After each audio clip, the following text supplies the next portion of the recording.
सो या हाय, आज हम लोग अपना करेंगे लेक्चर 3.2। आज का लेक्चर छोटा रहेगा, पढ़ेंगे बस फंक्शन आर्गुमेंट क्या होता है, पैरामीटर्स क्या होता है और रिटर्न वैल्यू क्या होता है हमारा। तो फंक्शन देखो, सबसे इंपॉर्टेंट होता है आर्गुमेंट और पैरामीटर के दोनों में डिफरेंसेस समझना। देखो, पैरामीटर क्या होता है, जब भी हम लोग फंक्शन डिफाइन कर रहे हैं ना, इसमें कुछ हम लोग वेरिएबल पास करते हैं जो मेरा फंक्शन एक्सेप्ट करेगा, तो इसको हम लोग बोलते हैं यहाँ पे पैरामीटर हो गया ये।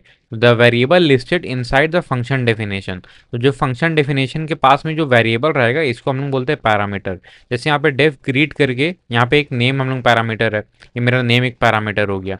अब मान लो यहाँ पे देखो एक फंक्शन बनाया हम लोग डेफ ग्रीट करके, यहाँ पे ये मेरा दो तो पैरामीटर है, नेम है और एज है। तो फंक्शन डिफाइन करने टाइम जो भी वेरिएबल रहता है उसको हम लोग पैरामीटर बोलते हैं।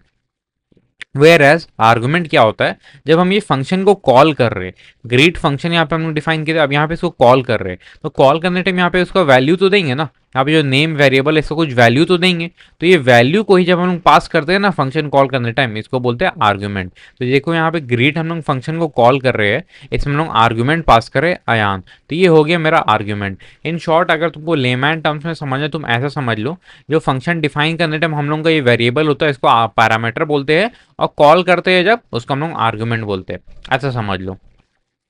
अब देखो फंक्शन आर्गुमेंट क्या होता है, मेरा इनपुट टू द फंक्शन होता है, फंक्शन में जो हम इनपुट दे रहे हैं वही होता है।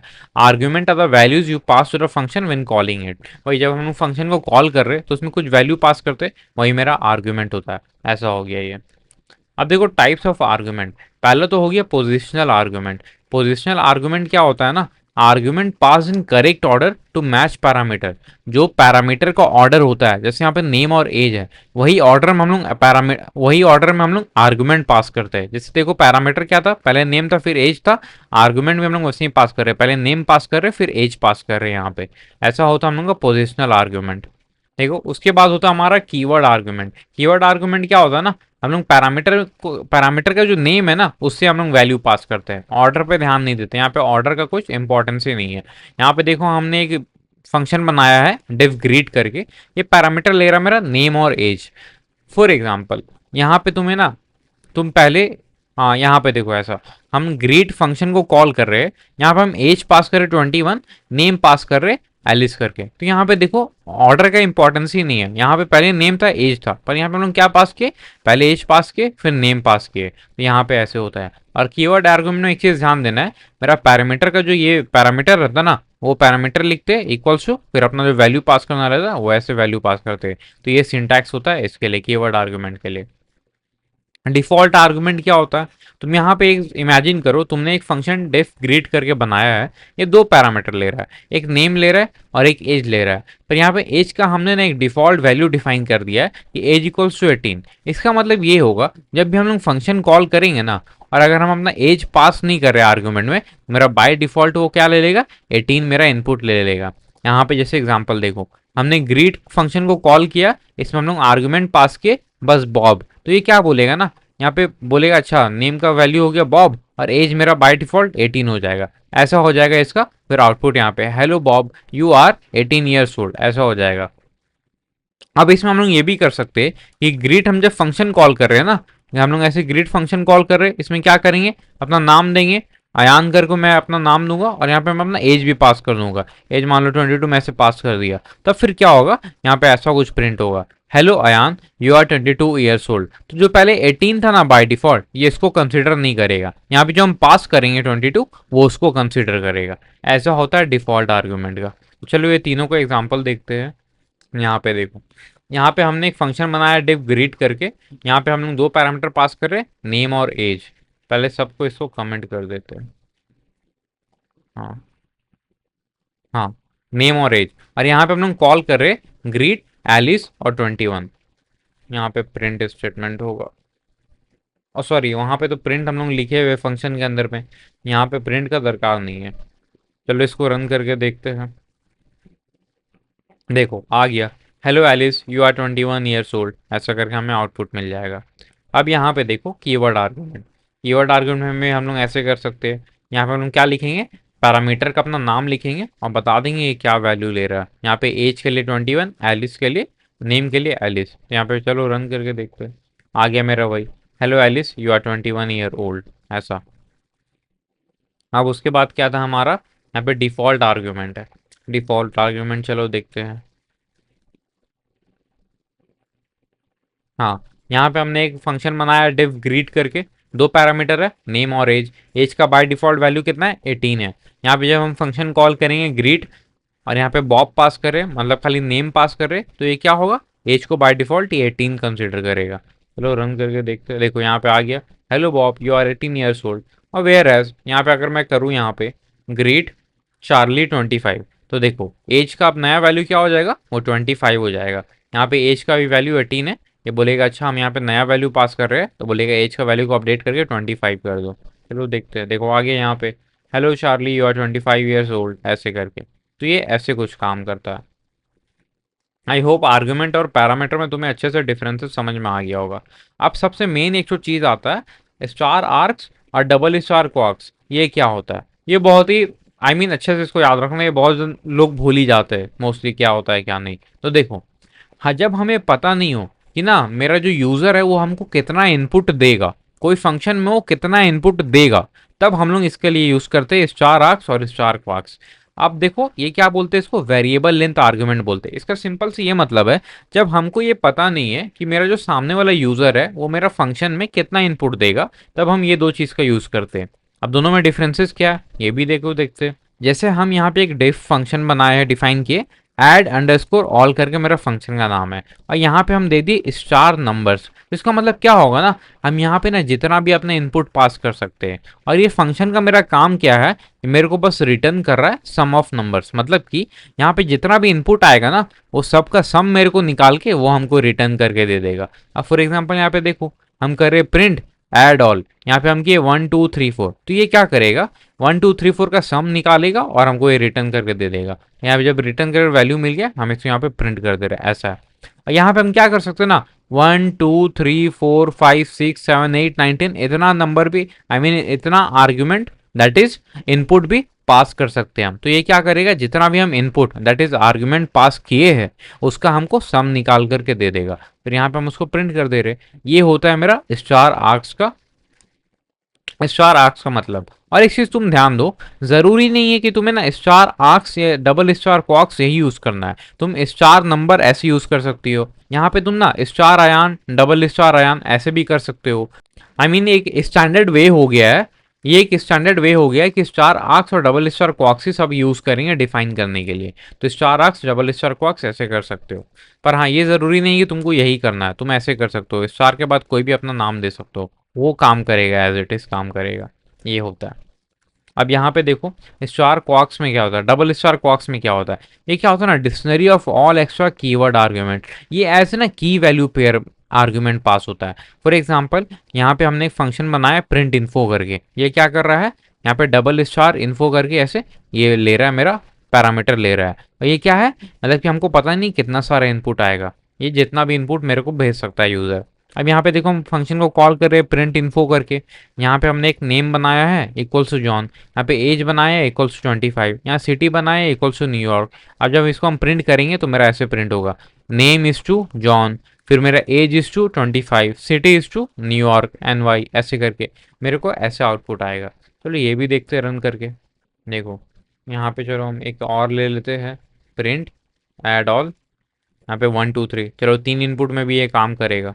चलो रन करते हैं। देखो पहला जब हम इसको रन किए, ये ऑड ऑल फंक्शन को क्या किए, कॉल किए, और यहाँ पे हम अपना 4 आर्ग्यूमेंट पास किए, 1 2 3 4। ये क्या कर रहा है, यहाँ पे इनपुट ऐसे पास हुआ यहाँ पे फंक्शन में, ये मेरे को सम निकाल के दे दिया। यहाँ पे हम 3 आर्ग्यूमेंट पास किए 1 2 3, तो मेरे को इसका ये सम निकाल करके दे दिया। ऐसे काम करता है ये। अब यहाँ पे डबल स्टार क्वार्क्स का हम देखते हैं। देखो ये मेरे को ऐसे की वैल्यू पेयर देता है। चलो रन करके देखते हैं। देखो यहाँ पे दे दिया ना मेरे को की वैल्यू पेयर। तो यहाँ पे जब भी हमें की वैल्यू पेयर पास करना हो मेरा कोई भी फंक्शन में, तो डबल स्टार क्वार्क से यूज़ करते हैं। और यहाँ पे ये चीज़ भी इंपॉर्टेंट है कि यहाँ पे जितना जितना इनपुट चाहे उतना इनपुट हम पास कर सकते हैं। मान लो कि यहाँ पे हमको और एक इनपुट पास करना हुआ, देखो name Alice, age 30, country USA, hobby क्या रीडिंग, तो मेरे को ये दे देगा। रुको एक तो यहाँ पे प्रिंट कर दे रहे ब्लैक, ये। चलो अब इसको रन करके देखते हैं। देखो यहाँ पे आ गया, पहला वाले के मेरे को ये प्रिंट करके के दिया 3 तो ये, अब दूसरे वाले के लिए देखो मेरे को दे दिया name Alice age 30 country USA hobby reading. तो यहाँ पे तुम जितने नंबर ऑफ इनपुट आर्गुमेंट चाहो that is input to a function तुम उतना पास कर सकते हो, कोई भी लिमिटेशंस नहीं होता। अब देखो रिटर्न वैल्यू क्या होता है, कोई भी फंक्शन में ना रिटर्न वैल्यू क्या होता है ये ध्यान देते हैं। देखो a function can return data back to the caller using return function. अब देखो जो कॉल कर रहा है ना वहां पे ना रिटर्न क्या करेगा ना, ये ना इसका जो भी वैल्यू आया वो रिटर्न कर देगा यहाँ पे जहाँ पे कॉल किए हम लोग। यहाँ पे जब हम लोग यहाँ पे कॉल किए, अब यहाँ पे मेरे को वैल्यू मिल गया है तो इसको आप एक वेरिएबल में स्टोर कर देंगे। अब वेरिएबल में स्टोर करने से ये एडवांटेज होगा, ये जो वैल्यू आया है इसको हम बाद में कभी भी यूज कर सकते हैं। समझ में आया? अगर हम सिंपली यहाँ पे प्रिंट कर देते ना तो क्या होता, वो बाद में हम लोग वैल्यू को यूज नहीं कर सकते। इसलिए रिटर्न करने से क्या होगा, रिटर्न करें हम, यहाँ पे हमको वैल्यू मिल गया, इसको हम कोई भी वेरिएबल में स्टोर कर देंगे, इसको बाद में जब माने तब यूज कर लेंगे। ऐसा यहाँ पे जैसे हमने एक फंक्शन बनाया डिफ ऐड करके, यहाँ पे 2 पैरामीटर है ए कॉमा बी, और ये क्या कर रहा है, रिटर्न कर रहा है ए प्लस बी। अब यहाँ पे देखो हमने एक वेरिएबल बनाया रिजल्ट करके इक्वल्स टू एड 3,4, ये क्या कर रहा है, ऐड कर रहा है 3,4 आर्गुमेंट पास कर रहे हैं, फंक्शन ऐड को कॉल कर रहे हैं हम, यहाँ पे 3,4 आर्गुमेंट पास कर रहे हैं, यहाँ पे 3 गया यहाँ 4 गया, ये बोला क्या करना है रिटर्न 3+4, बोलेगा अच्छा 3+4 मेरा 7 होता है, ये रिटर्न कर देगा 7। अब यहाँ पे क्या होगा ना, यहाँ पे मेरा 7 आ जाएगा, इसकी जगह में यहाँ पे 7 आ गया। अब रिजल्ट का वैल्यू मेरा कितना हो गया, 7 हो गया। अब जब हम प्रिंट करेंगे रिजल्ट तो मेरे को 7 आउटपुट मिल जाएगा। इसको ऐसा समझो, जब तुम एटीएम जाते हो ना, जो तुमको एटीएम जो तुम्हें पैसा दे रहा है ना वो समझो कि रिटर्न की मदद से दे रहा है। तुमको रिटर्न मान लो तुम विड्रॉ किए थे 1,000 रुपया, तो तुमको क्या किया, बोला रिटर्न करो 1,000 रुपया इसको। अब तुम्हारे पास 1,000 रुपया आ गया, तुम उसको वॉलेट में अपना रखते हो, अब जब चाहो जहां चाहो मन चाहेगा वहां पे यूज करो। तो ऐसा समझो इसको, एटीएम का जो पैसा आया वो ऐसा आउटपुट है जिसको तुम बार बार यूज कर सकते हो। इसको समझ लो कि ये रिटर्न का कंसेप्ट है, ऐसा ये है। अब देखो तुम ना रिटर्न ना खाली एक सिंगल वैल्यू भी कर सकते हो, बहुत सारा वैल्यू भी कर सकते हो, और कुछ भी कर सकते हो, string result, string list dictionary etcetera, कुछ भी तुम रिटर्न कर सकते हो। फॉर एग्जांपल यहाँ पे रिटर्न करें हम लोग एलिस भी और 20 भी, हमको यहाँ पे एलिस और 20 दोनों रिटर्न करके मिल जाएगा। और यहाँ पे हम लोग 2 वेरिएबल बना रहे, एक नेम स्टोर करेगा एक एज स्टोर करेगा, इसलिए। अब यहाँ पे देखो रिटर्न और प्रिंट में ना क्या डिफरेंस है। प्रिंट जो है ना डायरेक्ट ना रिजल्ट ना यूजर को दिखा देगा, और रिटर्न क्या करेगा ना, मेरे को वैल्यू दे देगा वापस प्रोग्राम में, जिसको हम लोग स्टोर कर सकते हैं। जैसे यहाँ पे बताए वैल्यू मेरे को वापस यहाँ पे दे दिया जहाँ पे कॉल कर रहे थे, अब इसको हम स्टोर कर सकते हैं, बाद में कभी भी यूज कर सकते हैं यहाँ पे ऐसा। अब देखो यहाँ पे हमने किया एक डिफ प्रिंट अंडरस्कोर स्क्वायर करके एक फंक्शन बनाया, यहाँ पे पैरामीटर ले रहा है ये एक्स, और ये प्रिंट क्या कर रहा है, x raise to the power 2। ये ऑपरेटर्स में तो हम लोग पढ़े होंगे, x raise to the power x double star 2 का मतलब क्या होता है, x raise to the power 2 ऐसा होता है, एक्स स्क्वायर होगा इसका मतलब, ऐसा होता है। और यहाँ पे हमने एक फंक्शन बनाया है डिफ रिटर्न अंडरस्कोर स्क्वायर करके, ये पैरामीटर ले रहा है मेरा एक्स, यहाँ पे रिटर्न क्या कर रहा है, x raise to the power 2 मतलब कि एक्स स्क्वायर ये मेरा हो रहा है। अब देखो जब हम ये पहला फंक्शन को कॉल करेंगे प्रिंट स्क्वायर करके, और यहाँ पे हम 3 पास करेंगे एज ए आर्गुमेंट, तो ये मेरा क्या करेगा, फंक्शन के अंदर जाएगा, बोलेगा अच्छा यहाँ प्रिंट करने बोल रहा है, ये सिंपली मेरे को 9 प्रिंट करके दे देगा। अब ये आउटपुट जो दिया हम इसको बाद में कहीं भी यूज नहीं कर सकते।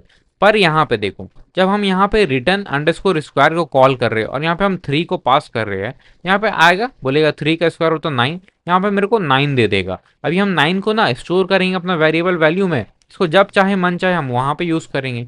ये डिफरेंस होता है रिटर्न और प्रिंट स्टेटमेंट में। अब देखो रियल लाइफ एनालॉजी एक तो देख लो, जैसे कि एटीएम मशीन के एग्जांपल लो। तुम्हें एक तो डिफ विड्रॉ करके तुम एक प्रोग्राम लिखो जो क्या करता है, कोई भी यूजर का ना पिन को और अमाउंट को एज ए पैरामीटर वो लेता है। अगर पिन वो 1 2 3 4 डाला है, मेरा जो यूजर अगर वो पिन 1 2 3 4 डाला है तो क्या करेगा, उसको ना बोलेगा कि जितना भी तुम अमाउंट डाले थे, फॉर एग्जाम्पल जितना 500 डाले थे तो यहाँ पे दिखाएगा 500 विदड्रॉन, एल्स अगर मेरा पिन गलत हो जाएगा बोलेगा इनवैलिड पिन। यहाँ पे देखो हम लोग ये विड्रॉ कर रहे हैं 1 2 3 4 और कॉमा 500, तो ये तो पिन जाएगा मेरा 1 2 3 4, पहला में पिन है और मेरा अमाउंट है 500, यहाँ पे 500 जाएगा। अब ये तो सही हो जा रहा, ये मेरे को आउटपुट आ जाएगा ऐसा प्रिंट विदड्रॉन। यहाँ पे देखो रिटर्न का यूज कर रहे, जैसे रिटर्न का यूज करेंगे ना, मेरे को इसका जो ये वाला है ना, ये वाला ये जो रहेगा, ये आउटपुट जो रहेगा ये वाला मेरे को यहाँ पे मिल गया। अब इसको मिल गया, अब हम इसको क्या कर सकते हैं, यहाँ पे प्रिंट कर लेंगे डायरेक्ट, ऐसा कर सकते हैं, यहाँ पे हम डायरेक्टली प्रिंट किए। या तो ऐसे दिक्कत लग रहा हो समझने में, तो ऐसा करो, जो रिटर्न मेरे को मिला है यहाँ पे तुम ऐसा समझ लो, यहाँ पे r equals to withdrawn, withdrawn dot dot dot ऐसा 1 2 3 4 500। तो इसका आउटपुट मेरा क्या है, यहाँ पे देखो मेरा ये वाला आउटपुट है। अब इसको क्या करें, हम आर में स्टोर कर दिए। अब यहाँ पे प्रिंट कर देंगे हम आर, तो मेरा यही वाला प्रिंट होके आ जाएगा ऐसा करके। ठीक है, ऐसे काम करता है। अब देखो कुछ फंक्शन डिफाइन करने टाइम ना कुछ बेस्ट प्रैक्टिसेस होता है। वो क्या होता है, जल्दी से देख लेते हैं हम लोग। फंक्शन नेम ना डिस्क्रिप्टिव होना चाहिए, मतलब कुछ भी आलतू फालतू नाम नहीं होना चाहिए। ऐसा फंक्शन नाम रखो जिससे ना सामने वाले को देख के पता चले कि हाँ अच्छा ये फंक्शन का ये काम है। अब बहुत ज़्यादा आर्गुमेंट पास करने की कोशिश मत करो। सोचो कि मेरा जो फंक्शन तुम डिफाइन कियो उसमें थोड़ा कम ही पैरामीटर हो, जो एक यूज़ केस है उसी के लिए बनाओ। ऐसा मत करो कि एक ही फंक्शन में तुम बहुत सारा चीज़ इंक्लूड कर दे रही हो, ऐसा नहीं करना है। Avoid too avoid too many arguments, ऐसा हो गया। अब यूज डिफॉल्ट आर्गुमेंट वाइजली। जो डिफॉल्ट आर्गुमेंट है ना उसको बहुत ध्यान से यूज करना है, या हो सके तो नहीं यूज करना है, ऐसा भी हो सकता है, यूज केस पे डिपेंड करता है। हाँ, और अगर तुम्हें रिजल्ट को बाद में कहीं और भी यूज करना है तो रिटर्न का यूज करो इंस्टेड ऑफ प्रिंट। वो तो हम लोग देख लिए क्यों है। अब देखो यहाँ पे कुछ क्वेश्चन है। पहला तो है कंसेप्ट बिल्डर क्वेश्चन, इसमें 5 क्वेश्चन रहेगा, ये सब देखना है क्या नहीं। उसके बाद है लॉजिक बिल्डर क्वेश्चंस, ये इसमें भी 5 क्वेश्चन है। उसके बाद real time plus logic builder question, इसमें भी 5 क्वेश्चन है। ये 15 क्वेश्चन तुम लोग पूरा ट्राई करो सॉल्व करने का। जो भी डाउट होता है व्हाट्सएप कम्युनिटी में डिस्कस करो, पूछो।